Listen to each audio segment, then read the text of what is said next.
Good morning, students. Another university question another.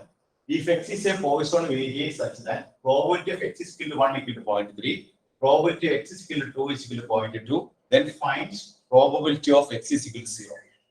ഇതാണ് കണ്ടുപിടിക്കേണ്ടത്. ആ probability of x equal to 0 കണ്ടുപിടിക്കണം. തന്നിരിക്കുന്ന എന്തൊക്കെയാണ്? x is equal to 1 ലെ 0.3 ആണ്, x is equal to 2 ലെ 0.2 ആണ് പ്രോബബിലിറ്റി. ഇത് എന്ത് ഡിസ്ട്രിബ്യൂഷൻ ആണ്? പോയിസോൺ ഡിസ്ട്രിബ്യൂഷൻ ആണ്.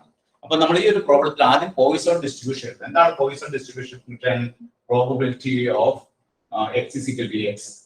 Poisson distribution function. ഇത് ഫസ്റ്റ് മോഡൽ ആയ ഡിസ്ക്രീറ്റ് പ്രോബബിലിറ്റി ഡിസ്ട്രിബ്യൂഷന്റെ ക്വസ്റ്റ്യൻ ആണ്. അപ്പോൾ ഇവിടുത്തെ പോയിസോൺ ഡിസ്ട്രിബ്യൂഷൻ നമ്മൾ എഴുതണം.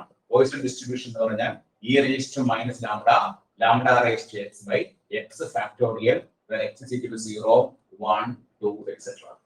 First we write the Poisson distribution and probability mass function of a Poisson distribution. That is probability of x is equal to e raised to minus lambda, lambda raised to x by x factorial. ഇനി ഇവിടെ തന്നിരിക്കുന്നത് എന്തൊക്കെയാണ്? Probability of x is equal to 1 തന്നിട്ടുണ്ട്. അത് എത്രയാണ് തന്നിരിക്കുന്നത്? 0.3 ആണ്. അപ്പോൾ ഇവിടെ നമ്മൾ ഈ തന്നിരിക്കുന്ന ഈ പ്രോബബിലിറ്റി മാസ് ഫംഗ്ഷനിലെ x ന് 1 കൊടുക്കാം. Therefore e raised to minus lambda, lambda raised to x ന് 1 കൊടുക്കുക, lambda raised to 1 divided by 1 factorial is equal to 0.3. ഇങ്ങനെ തന്നിരിക്കുന്നത്. പിന്നെ തന്നിരിക്കുന്നത് എന്താണ്? Probability of x is equal to 2 നമുക്ക് തന്നിരിക്കുന്നത് എത്രയാണ്? 0.2 തന്നിട്ടുണ്ട്. എന്ന് പറഞ്ഞാൽ എന്താണ്? e raised to minus lambda, lambda square divided by 2 factorial is equal to നമുക്ക് തന്നിരിക്കുന്നത് 0.2. ഇനി നമുക്ക് ഇവിടെ എന്ത് ചെയ്യാമെന്ന് വെച്ചാൽ ഇവിടെ this is equal to e raised to minus lambda. ഈ lambda square നമുക്ക് എങ്ങനെ എഴുതാം? lambda into lambda എന്ന് എഴുതാം. divided by 2 factorial is equal to 0.2. ഇനി e raised to minus lambda into lambda ക്ക് പകരം നമുക്ക് എന്ത് എഴുതാം? e raised to minus lambda into lambda എന്ന് പറഞ്ഞാൽ 0.3 ആണ്. നമുക്ക് ആദ്യത്തെ probability of x is equal to 1 equal to 0.3 ൽ നിന്ന് e raised to minus lambda into lambda എന്നുള്ളത് എന്ത് കിട്ടി? 0.3 കിട്ടി. അപ്പോൾ e raised to minus lambda into lambda equal to 0.3 എന്നുള്ളത് ഇവിടെ സബ്സ്റ്റിറ്റ്യൂട്ട് ചെയ്യാം. അങ്ങനെ സബ്സ്റ്റിറ്റ്യൂട്ട് ചെയ്യുമ്പോൾ നമുക്ക് കിട്ടുന്ന answer 0.3 into lambda divided by 2 is equal to 0.2. Therefore lambdയുടെ value 0.3 into lambda is equal to കിട്ടും 4.4 കിട്ടും. അപ്പോൾ lambdയുടെ വാല്യൂ നമുക്ക് കിട്ടും 0.4/3 കിട്ടും. That is 4/3 കിട്ടും. Therefore 4/3 യുടെ ആൻസർ നമുക്ക് that is equal to 1.3. 1.3. ലാംഡയുടെ വാല്യൂ 1 ലാംഡയുടെ വാല്യൂ നമുക്ക് 1.3. ഇത് നമുക്ക് കണ്ടുപിടിക്കേണ്ടത് എന്താണ്? കണ്ടുപിടിക്കേണ്ടത് probability of x is equal to 0 ആണ് കണ്ടുപിടിക്കുന്നത്. Probability of x is equal to 0 കണ്ടുപിടിക്കാനായിട്ട് നമ്മുടെ probability mass function e raised to ലാംഡയ്ക്ക് വരുന്നത് കൊടുക്കാൻ കൂടെ കണ്ടുപിടിച്ചു. Lambda is equal to -1.3, lambda raised to 0, x ന് 0 കൊടുക്കാം, താഴെ നമുക്ക് 0 ഫാക്ടർ. അപ്പോൾ നമുക്ക് എന്ത് കിട്ടും?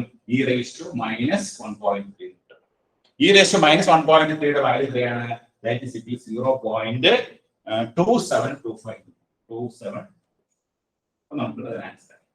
ഇതൊരു പോയിസോൺ ഡിസ്ട്രിബ്യൂഷൻ ഫംഗ്ഷൻ ആണ്. ഫസ്റ്റ് മോഡ്യൂൾ ആയ ഡിസ്ക്രീറ്റ് പ്രോബബിലിറ്റി ഡിസ്ട്രിബ്യൂഷനിലെ ക്വസ്റ്റ്യൻ ആണ്. ഇവിടെ നമ്മൾ ആദ്യം എന്താണ് ചെയ്തത്? ഫസ്റ്റ് നമ്മൾ ചെയ്തത് തന്നിരിക്കുന്ന ഫംഗ്ഷൻ പോയിസോൺ ഡിസ്ട്രിബ്യൂഷൻ ആണെന്ന് മനസ്സിലായതുകൊണ്ട് നമ്മൾ ആദ്യം തന്നെ അതിന്റെ പ്രോബബിലിറ്റി മാസ് ഫംഗ്ഷൻ എഴുതി.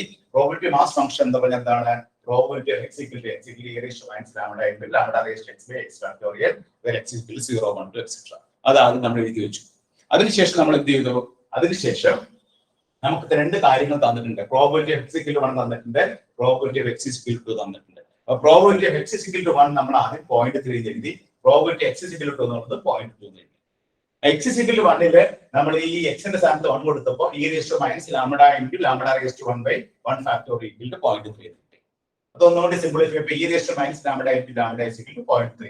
അപ്പോൾ ഫസ്റ്റ് കണ്ടീഷനിൽ നിന്ന് first probability x is equal to 1 equal to 0.3 ൽ നിന്ന് നമുക്ക് എന്ത് കിട്ടി?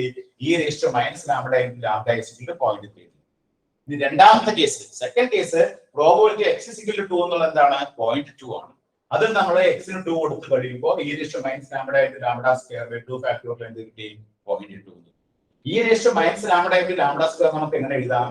e raised to minus lambda into lambda എന്ന് എഴുതാം. ഈ lambda square നെ lambda into lambda എന്ന് എഴുതാം by 2 factorial is equal to 0.2. ഇനി e raised to minus lambda into lambda എന്ന് പറയുന്നത് നമുക്കറിയാം. അതിന്റെ ആൻസർ എന്താണ്? 0.3 ആണ്. അപ്പോൾ e raised to minus lambda into lambda ക്ക് പകരം നമ്മൾ 0.3 സബ്സ്റ്റിറ്റ്യൂട്ട് ചെയ്തു. അപ്പോൾ 0.3 into lambda by 2 is equal to 0.2.